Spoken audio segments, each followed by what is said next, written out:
Il n'a pas encore soufflé sa première bougie. Il est tout beau, il est tout neuf. Entre guillemets, évidemment, c'est le parc naturel régional du Mont Ventoux que vous allez nous faire découvrir ce matin, Tania. C'est aussi l'occasion de mieux nous expliquer les enjeux d'un tel parc. On part dans le Vaucluse. Exactement, on part dans le Vaucluse et effectivement, il a obtenu son label il n'y a même pas un an, ce territoire. On n'avait pas eu le temps d'y aller encore, mais qu'à cela ne tienne, nous y allons. Regardez comme il est beau, il fait près de 85 000 hectares. Un grand parc, un parc naturel régional. Alors si vous êtes comme moi, quand vous entendez parc naturel, vous entendez nature. Donc vous pensez, comme moi peut-être, qu'un parc naturel régional, c'est fait pour protéger la faune et la flore. C'est juste, mais pas seulement, loin de là. C'est un territoire qui protège son patrimoine donc naturel, mais pas que. Nous avons aussi l'agriculture qui entre en jeu, l'économie, les habitats, les villages, donc tout un tas de choses qui s'entremêlent et c'est ça qu'il faut harmoniser, des communes qui s'unissent autour d'une charte. Donc, c'est Anthony Roux qui nous l'a expliqué. Anthony Roux qui travaille au pôle nature du parc. Nous l'avons retrouvé au village de Vénasque, qui fait partie évidemment du parc. Les villages, ils sont tous sublimes. Qui est un des plus beaux villages de France. Mais voilà. On y va. Allez, on vous suit.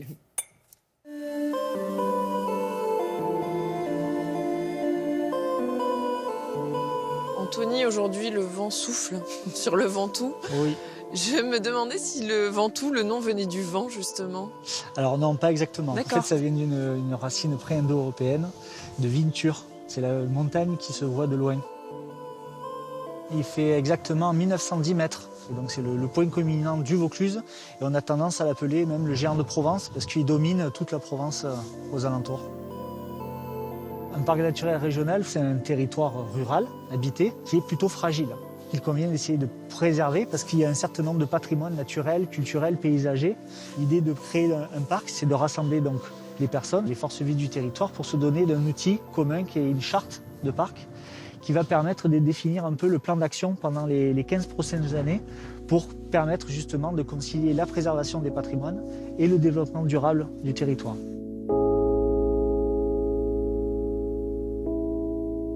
Donc là, on n'est pas au Japon, mais c'est des cerisiers en fleurs. Ouais, c'est beau, hein? Ah oui, c'est très beau. Alors là, une particularité de ce site-là, c'est d'avoir une imbrication justement entre parties de verger avec des cerisiers, mais aussi de la vigne à côté, des vieux amandiers. On appelle ça la mosaïque agricole, favorable à la biodiversité, puisque ça va être autant d'espaces où les espèces vont pouvoir nicher, se reposer, chasser, etc. Vous, votre métier consiste en quoi? L'idée du parc aussi, c'est de travailler justement avec les agriculteurs. Pour ça, on va essayer d'apporter une expertise, des avis, des conseils sur comment préserver tel ou tel site, telle ou telle espèce, tel ou tel paysage.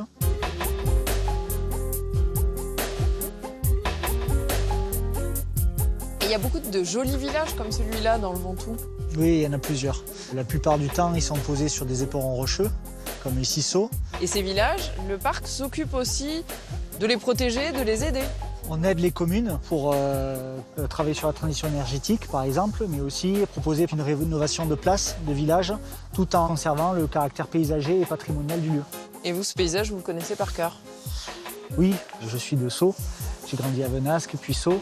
Et quand on voit le Ventoux tous les jours, on a envie, quand on grandit, de le préserver et de faire en sorte que ça puisse être maintenu comme ça, et aussi pour les générations futures et nos propres enfants.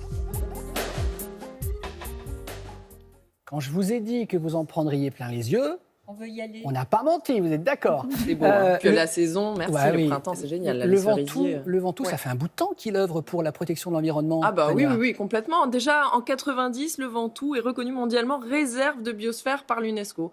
Et ils ont continué, ils ont travaillé vraiment d'arrache-pied pour obtenir ce label maintenant de parc naturel régional. Ça concerne combien de communes?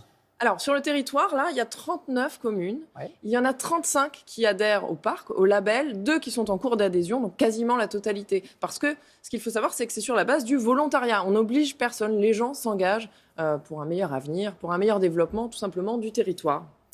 Voilà. Merci beaucoup, bravo également à votre caméraman pour ces images, ça fait du bien. Voilà, on respire, on voyage.